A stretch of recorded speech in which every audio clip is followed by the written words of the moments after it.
All right, so welcome back, everybody, to the Deep Dive. It's great to be back. Today, we're diving into something pretty wild. Yeah. We've got this news article about a Delta Airlines flight that ended up Oh, yeah, I saw that. flipped upside down Crazy. after it landed in Toronto. Yeah. Luckily, though, nobody was seriously hurt, but I mean, that's incredible. yes. Looking at the pictures. Yeah. I mean, Pretty scary. yeah, you don't see that every day. So the article gives us some clues about what went down, so let's get into it. This happened on February 17th, Delta Flight 789. It was flying from Atlanta to Toronto Pearson International Airport. Right. 183 passengers. Wow. 7 crew members. And nobody's seriously hurt? Nobody seriously hurt. I mean, it's almost unbelievable when you think about a plane landing upside down. Yeah.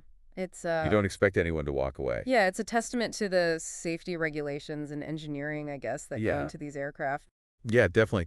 So one of the things the article mentions is that the plane might have hit a snow removal machine. Oh, wow. Before it even touched down. Before it even touched down. Yeah. That's... Which is kind of mind-blowing to me because you'd think with all the technology and everything at a major airport like that, you would think, this kind of thing just wouldn't happen. Yeah, I mean, you would hope that they have systems in place to prevent exactly that kind of scenario. Right. Especially at a busy airport like Toronto Pearson. Right. I mean, you've got so many planes landing and taking off all the time. Yeah. And, especially with weather conditions being a factor, like snow, you've got to have really tight coordination between ground crews on the tower. Yeah, so let's talk about how these landings are supposed to work because, I mean, I know there's a lot of communication involved, but I don't really know the specifics. Yeah, sure. So basically you have the pilots up in the air, and they're in constant communication with air traffic control. They're getting guidance on their approach, how to line up with the runway, things like that. Okay. And then they need clearance to land from the tower. Then on the ground, you have ground radar and visual confirmation from the tower as well. And then, of course, there are the ground crews who are responsible for making sure the runway is clear of any obstacles. So if there was a snow removal machine on the runway, shouldn't someone have seen it and stopped the landing? Well, in theory, yes.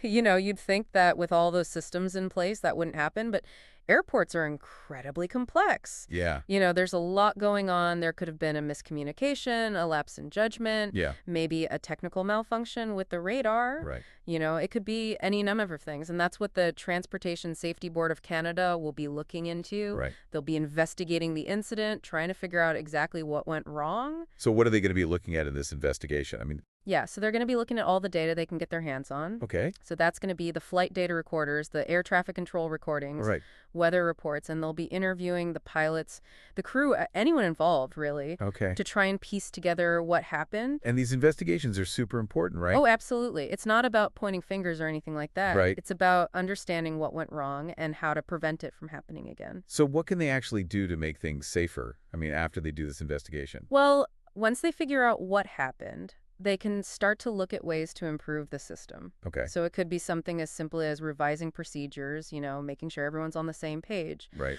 Or it could involve more complex solutions like enhancing the ground radar systems or improving the communication between air traffic control and the ground crews. Okay, so what does this all mean for the average traveler? Someone like me who flies pretty often. Well, it's understandable to be a little uneasy after hearing about something like this, but I think it's important to remember that aviation is incredibly safe. Yeah. And the fact that they have these investigations shows how seriously they take safety. They're constantly learning from these incidents and making improvements. Yeah. And I think it's amazing that despite this crash, ending up upside down, everyone walked away. And that really speaks volumes about the safety measures they have in place. Yeah, that's a good point. I mean, it's kind of wild to think about how many people are working behind the scenes to keep us safe when we fly. Yeah, it really is a testament to the whole system. It's a complex network of people and technology all working together. Right. And this deep dive really highlights that a single incident can raise so many questions about how we can constantly strive to make air travel even safer. Exactly. So for all of you out there listening, the next time you're on a flight, take a moment to think about all the people working to get you safely to your destination. It's pretty incredible. It really is. And keep those questions coming. We'll see you next time. See you later. Bye.